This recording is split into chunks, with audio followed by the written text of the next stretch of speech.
Salut les Gusto, bienvenue sur Bagasette, j'espère que vous allez bien, j'espère que vous avez faim. Je suis content de vous retrouver pour cette nouvelle vidéo du menu de la Saint-Valentin. Alors aujourd'hui, je vous propose de faire l'entrée. Vous allez voir, je suis tellement fier de ce que je vais vous présenter.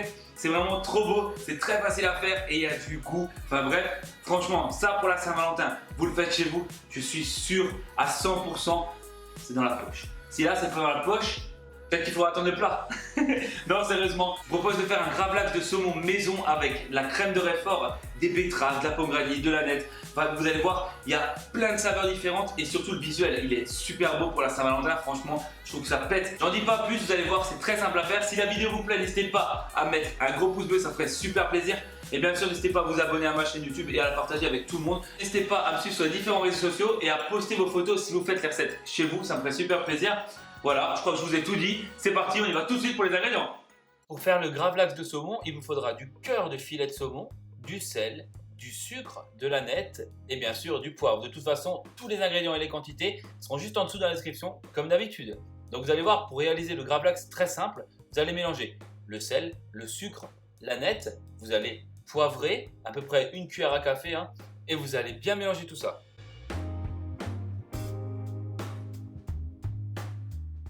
Donc ensuite, vous allez prendre un plat que vous pouvez refermer hermétiquement après, je vous montrerai. Donc vous allez passer un film sur le dessus. Veillez à ce qu'il soit assez grand pour pouvoir le refermer parce qu'on va mettre le filet de saumon à l'intérieur. Donc vous allez mettre la moitié de votre mélange de sel, sucre, aneth et poivre sur le bas du plat. Vous l'étalez bien, puis vous allez venir déposer le cœur de filet de saumon sur le dessus. Et vous allez recouvrir le cœur de filet de saumon avec le reste de votre préparation, donc sel, sucre, aneth. Vous allez bien le recouvrir, n'hésitez pas, il ne faut plus qu'on le voit, il ne faut plus qu'on voit le saumon, donc recouvrez-le bien. Et ensuite, vous allez refermer le papier film d'un côté, puis de l'autre, pour que ce soit vraiment bien enfermé dans le film. Ensuite, vous allez voir maintenant ce qui est pratique, moi c'est que j'ai pris justement un plat Tupperware, vous voyez, vous le refermez hermétiquement. Et là c'est parti pour le frigo, à peu près 10 à 12 heures. Pas plus parce que sinon il risquera d'être trop salé. Et le petit cuistot a un point très important, si le poisson il n'est pas frais, c'est-à-dire si vous l'achetez maintenant à la poissonnerie dans un grand supermarché, congelez-le, c'est très important, il faut le congeler et ensuite vous le décongelez. Pourquoi? Parce que tout simplement il peut y avoir des petits vers dedans qui se forment et c'est vraiment pas cool d'avoir ça dans l'estomac. Enfin, bref, vous le prenez, vous le congelez et vous le décongelez et ensuite vous faites le gravlax. Pour l'accompagnement, il vous faudra une pomme granit, une betterave cuite, il vous faudra du vinaigre de cidre, de l'huile d'olive, de la ciboulette, ainsi que du jus de citron et du sel et du poivre. On va commencer par couper la betterave en deux, puis on va faire 3 belles rondelles de betterave, pas trop épaisses ni trop fines. Il faut qu'elles soient vraiment entre 3 et 5 mm maximum. Ensuite, à l'aide d'un emporte-pièce, donc moi j'en avais pas, donc j'ai fait de façon artisanale, on va dire, fait maison. J'ai pris un bouchon de bouteille en plastique pour me faire justement un emporte-pièce. Ça a très bien marché. Regardez, ça m'a fait des super beaux petits ronds. Ensuite, vous allez les mettre dans un petit récipient et on va les assaisonner. Donc là, ça va être très simple. On va verser notre huile d'olive, le vinaigre de cidre ainsi que le poivre, un tout petit peu de sel. N'abusez pas avec le sel, il faut vraiment mettre un tout petit peu parce que le saumon va être largement assez salé.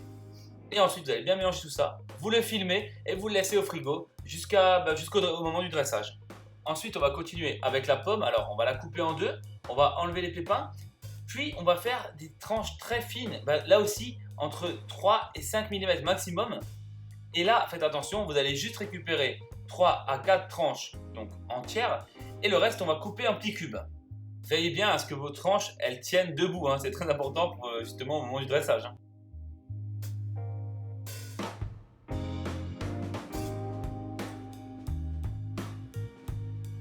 Une fois que c'est fait, vous allez verser du jus de citron sur le dessus, l'équivalent d'1 à 2 cuillères à café. Vous allez bien mélanger tout ça.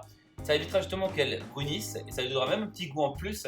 Et vous réservez au frigo, pareil que pour la betterave, jusqu'au moment du dressage. Ensuite, pour la fameuse crème de réfort, il vous faudra de la crème épaisse, du réfort, un tout petit peu de lait, juste du poivre, de la ciboulette ainsi que de la vodka. Ça va être très simple. Vous allez tout mélanger ensemble dans le même pot. Vous mélangez bien. Et ensuite, vous laissez au frigo jusqu'au moment du dressage.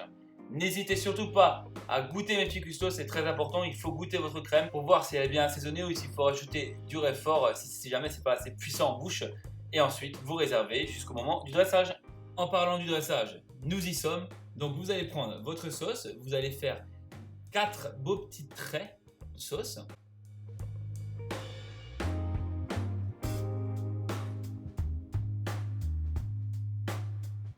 Ensuite, on y dépose le saumon à chaque extrémité, donc là où il y a le plus de sauce.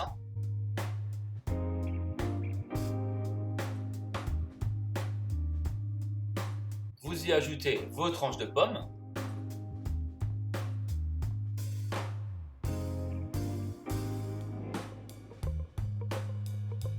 Nos petits ronds de betterave sur chaque extrémité du bout de saumon, donc où il y a le plus de sauce, toujours. Bien sûr, les petits ronds de betterave, quand vous les avez sortis du frigo, mettez-les d'abord sur un papier absorbant et ensuite vous les déposez sur le saumon.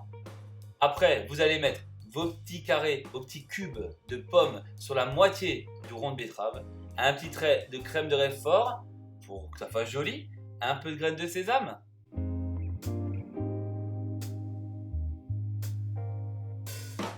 Quelques brins d'aneth après sur chaque rond de betterave, un peu de graines de pavot et regardez-moi ça, c'est pas trop beau, c'est pas raffiné. Si là c'est pas dans la poche, je sais pas. Bon appétit mes petits cuistots.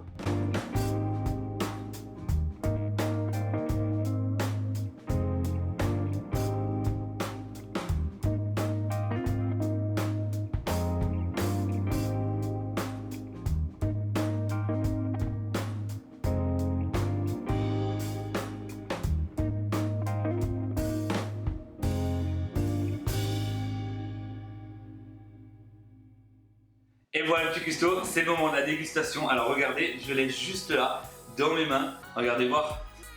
Je vais essayer de ne pas faire tomber les pommes parce qu'en fait ça tient vraiment juste là. Je sais pas si je peux un peu l'incliner. Donc on va tous y déguster. Donc attends, je prends un couteau. Fourchette. Déjà le visuel, je trouve ça super beau, c'est vraiment magnifique. Maintenant j'ai hâte de goûter vraiment, j'ai même le petit truc dans les joues, tu sais, quand ça a trop envie de goûter. Ah là là. Bon, on va essayer de goûter vraiment tout en une fois. Donc je vais prendre un bout de saumon. Voilà. Voilà, donc je sais pas si vous voyez bien. Donc c'est parti.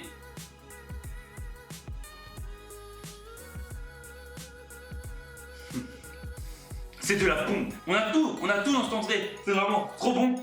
Là, le saumon, il est bien salé comme il faut. Justement dans l'entrée, ne mettez pas trop de sel parce que le saumon, il est assez salé. Franchement, c'est de la bombe. C'est vraiment de la bombe.